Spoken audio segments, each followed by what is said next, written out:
साथ संगत जी, प्यार से कहना धन निरंकार जी।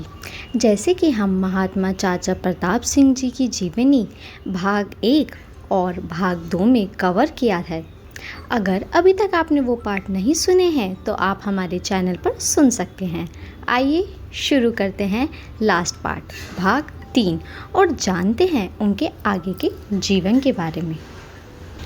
निर्भीक योद्धा चाचा प्रताप सिंह जी वह निर्भय संत सेवक थे जो निरंकार व सतगुरु पर दृढ़ विश्वास करके बड़े से बड़े संकट के समय में सबसे आगे खड़े हो जाते थे। यह एक ऐतिहासिक सच्चाई है कि जब भी सत्य का पूर्व उदय होता है तो आसानी से अज्ञानी लोगों द्वारा विरोध किया जाता है। संतों की सच्चाई के रास्ते में रुकावटें डाली जाती हैं और उन्हें यातनाएं भी दी जाती हैं। कोई गुरु पीर पैगंबर इस विरोध से बच नहीं पाया, चाहे वह सत्य है कि आखिर में जीत सत्य की ही होती है। निरंकारी मिशन के सद्गुरु भी इस विरोध से अछूते नहीं रहे।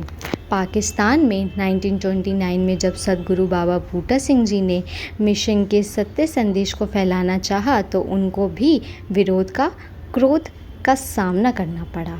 गुरुओं के शरीर बदलते रहे लेकिन इन दिव्य शक्तियों के साथ संसार के अज्ञानी लोगों का व्यवहार नहीं बदला। भारत आकर आरंभिक काल में शहंशाह बाबा अवतार सिंह जी और उनके पश्चात बाबा गुरुबचन सिंह जी को भी ऐसे अज्ञानी लोगों से कई प्रकार के विरोध का सामना करना पड़ा।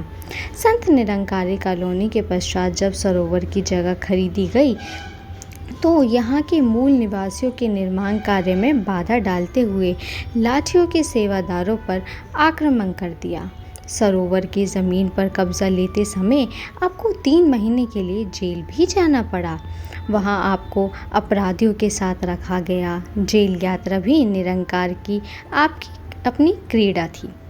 आपने जेल के कैदियों के साथ भी ज्ञान चर्चा करनी आरंभ कर दी। उनके मन बदल गए। जब आप जेल में ही थे तो शहंशाह बाबा अवतार सिंह जी ने आपको ब्रह्म ज्ञान प्रदान करने की आज्ञा दे दी।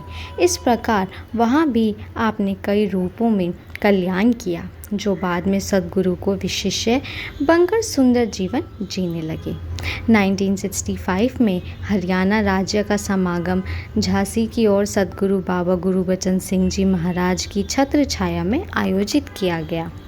यह एक महंत जिसका उस क्षेत्र में पूजा की होती थी उसी पर पसंद नहीं था कि लोग सच्चाई के रास्ते पर चल पड़े। सुबह सुबह कोहरा यात्रा और दोपहर के पश्चात समागम होता था। शोभा यात्रा रोकने में समागम में खलबली मचाने के इरादे से कुछ हथियारबंद लोगों ने तैयारी शुरू करी। उस समय शोभा यात्रा प्रताप सिंह जी के साहस, दिलेरी व गुरु भक्ति का जोश देखने वाला था। आप हमेशा की भांति घोड़े पर सवार हुए शहर में घूमे और लोगों को लगातार कर दिया। निरंकारी बाबा का कोई बैर नहीं था। यही तो मानव का कल्याण करने के लिए सत्य का मसीहा बनकर आया है। आप पहले सत्संग में पहुंचकर सत्संग सुने, फिर वहां आप खुद ही सोचना कि हम ऐसे महानुभाव जो हमारे कल्याण के लिए घूम रहा है इसका विरोध करके कहीं अपनी बेड़ी में ही पत्थर तो नहीं डाल रहे। आपकी इस लगातार से बहुत लोगों को विवेक का जगाया जिससे कईयों के ब्रह्म ज्ञान के दात भी प्राप्त हुए। स्थान बदलते रहे परंतु जहाँ भी सद्गुरु की छत्र छाया में निरंकारी समागम होता वहीं अज्ञानी लोगों द्वारा विरोध भी होता रहा। शहंशाह बाबा अवतार सिंह जी अक्सर कहते थे, गुरुमुखों संत जनों, इन विरोध करने वालों को भी धन्यवाद किया करो। ये अपनी कीमत समय निकाल कर आपके मिशन को प्रकट कर रहे हैं। कोई भी स्थान रहा, चाचा प्रताप सिंह जी ने अपनी जान की परवाह किए बगैर हर जगह निकलंक अवतार का नारा बुलंद किया। 1975 में बाबा गुरुबचन सिंह जी महाराज के समय में ये दादार का प्रोग्राम रहा या फिर रोशनारा का फिर वहीं कोई संगत का कार्यक्रम रहा। आप क्रोध और विरोध को सहन करते हुए एक निर्णय योद्धा के भांति हमेशा अग्रसर रहे। संत निरंकारी मिशन के इतिहास में 13 अप्रैल 1978 को एक नया अध्याय जुड़ा। 13 अप्रैल 1978 को अमृतसर में क्षेत्रीय समागम रखा गया। इस दिन भी शोभा यात्रा संपन्न होते ही लगभग 200-250 भ्रमित हुए लोगों ने समागम स्थल पर आक्रमण किया। उस समय संगत के कुछ महापुरुषों भक्ति मस्ती में अपने टेंटों में आराम कर रहे थे और कुछ पंक्तियों में बैठकर लंगर स्वीकार कर रहे थे। आक्रमणकारियों को रोकने के लिए निरंकारी सेवादारों ने भरसक प्रयास किया। यह स्थिति इस प्रकार बिगड़ गई कि स्वयं व संगत की रक्षा करते हुए 5 महापुरुषों शहीदी को प्राप्त हुए और कई महात्मा जख्मी हो गए। उसी दिन लगभग 60 निर्दोष निरंकारी संतों को बंदी बनाया गया। इस समागम में चाचा जी भी जख्मी हो गए, लेकिन अपनी निर्भयता, साहस व दिलेरी ने आपको साथ दामन का रिश्ता निभाया। संत निरंकारी मिशन के लिए यह अग्नि परीक्षा का समय था जो लगभग 21 मास तक चला। आपको भी कठिन परिस्थितियों का सामना करना पड़ा होगा।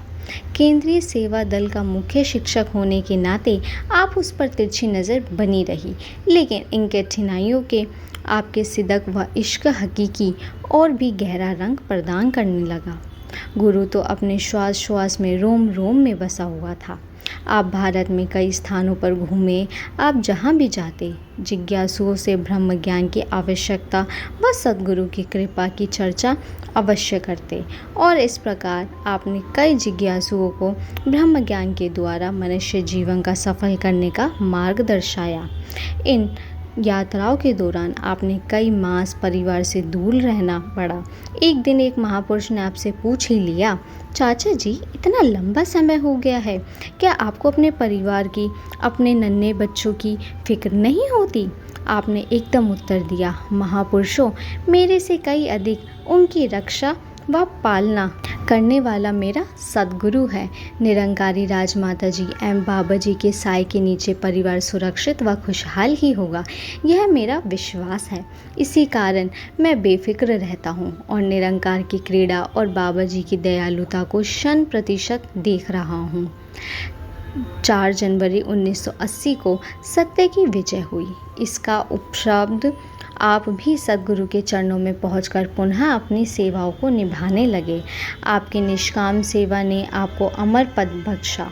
मिशन को समर्पित संतों को आपकी जीवनी लिखकर देना का कहा गया। अवतार वाणी में संत वाणी के भाग में प्रकाशित होनी थी। बहुत से संतों ने अपनी जीवनी काव्य रूप में लिख कर दी, लेकिन चाचा प्रताप सिंह जी ने नहीं लिखी। किसी महापुरुष ने शहंशाह जी से कहा, बाबा जी चाचा जी ने जीवनी नहीं लिखी। शहंशाह जी का वचन आया, चाचा जी की जीवनी बाबा गुरुबचन सिंह जी के साथ अमर पद को प्राप्त होगी। गुरु के सहज भाव से निकले वचन 24 अप्रैल 1980 को सत्य हो गए। परिस्थितियाँ बदलती रहीं, लेकिन यदि नहीं बदली तो यह थी कि आपकी मनोस्थिति, जो ज्ञान लेने से अंतिम श्वास तक विश्वास, दीर्घ व समर्पण भाव का प्रतीक रही। समय चाहे निरंकारी कॉलोनी के निर्माण का हो या सरोवर जैसी वीरान जगह को प्राकृतिक सौंदर्य से आकर्षक बनाने का, चाहे ऐसे समय में गांव के लोगों को विरोध व कई प्रकार की मुश्किलों का सामना करना हो, परंतु आप सदैव सबसे आगे खड़े पाए जाते। सेवक की निभी प्रीत। सेवा के पुंज प्रेरणा के स्रोत संत चाचा प्रताप सिंह जी ने अपने ही शब्द जियो तो गुरु के लिए, मरो तो गुरु के लिए को प्रमाणित किए। 24 अप्रैल 1980 की काली रात को ज्यों ही दिल्ली के पहाड़गंज के सत्संग करके बाबा गुरुबचन सिंह जी महाराज संत निरंकारी कॉलोनी निरंकारी भवन के प्रांगण में पहुंचे तो गोलियों की बौछार बरस पड़ी। चाचा जी की गाड़ी बाबा जी की कार के पीछे थी। जैसे ही गोली आई, आप अपने गुरु के शरीर के बचाने के लिए गोली के आगे आ गए और जब तक श्वासों ने साथ दिया गुरु के संग रहे। इस तरह बाबा गुरुबचन सिंह जी महाराज के साथ ही शिरोमणि शिरोमणि सेवादार चाचा प्रताप सिंह जी ने शहीदी प्राप्त की। निरंकारी भवन में जहां बाबा गुरुबचन सिंह जी महाराज का पार्थिव शरीर संगतों ने दर्शनार्थ हेतु पड़ा था, वहीं चाचा प्रताप सिंह जी का भी शरीर पड़ा था। 27 अप्रैल 1980 सुबह तक संगतें अपने हृदय सम्राट सद्गुरु के दर्शन हेतु आती रही। गुरु के वैराग्य में बिलखते हुए महापुरुष आते, जहां अपने सद्गुरु के अंतिम दर्शन करते, वहीं चाचा प्रताप सिंह जी की भक्ति को भी सलाम करते। यह सेवा का ही प्रतिफल था कि हजारों नम आँखों ने जहां गुरु के शरीर को अंतिम विदाई दी, वहीं उनके परम सेवक को भी उसके भाव अलविदा कहा।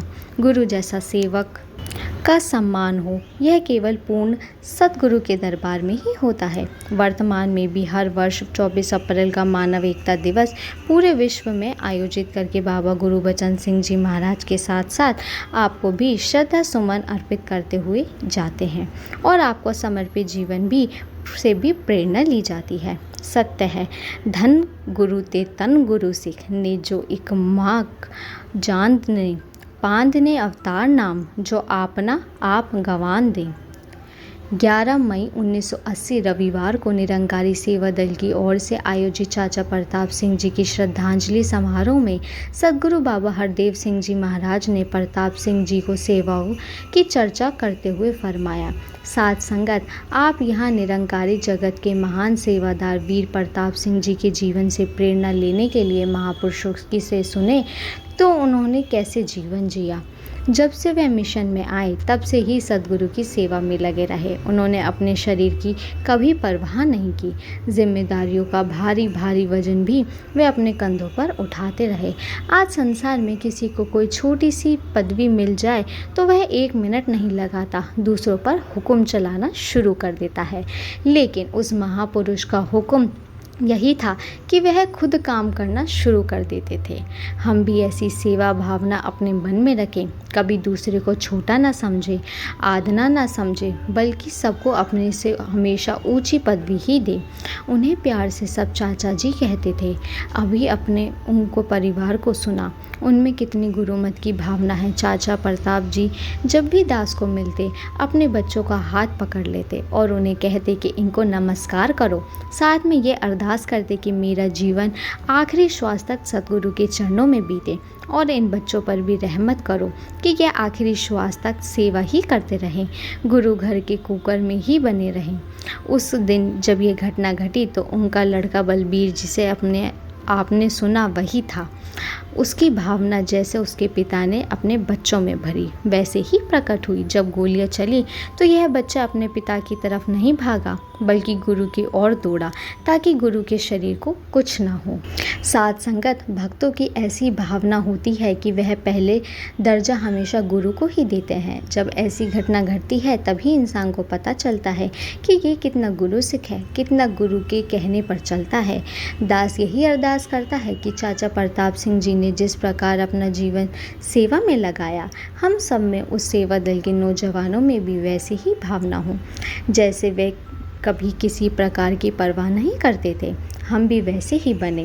दास तो उनकी सेवा को बचपन से ही देखता आया है। जब मंसूरी में भवन बना तो कई महापुरुषों ने देखा होगा कि इतनी बड़ी इमारत कैसे खड़ी हुई। उन्होंने रोज़ाना देहरादून जाना, वहाँ से ट्रक में बजरी भरकर लाना, फिर खुद ही महापुरुषों के साथ मिलकर बिछाना।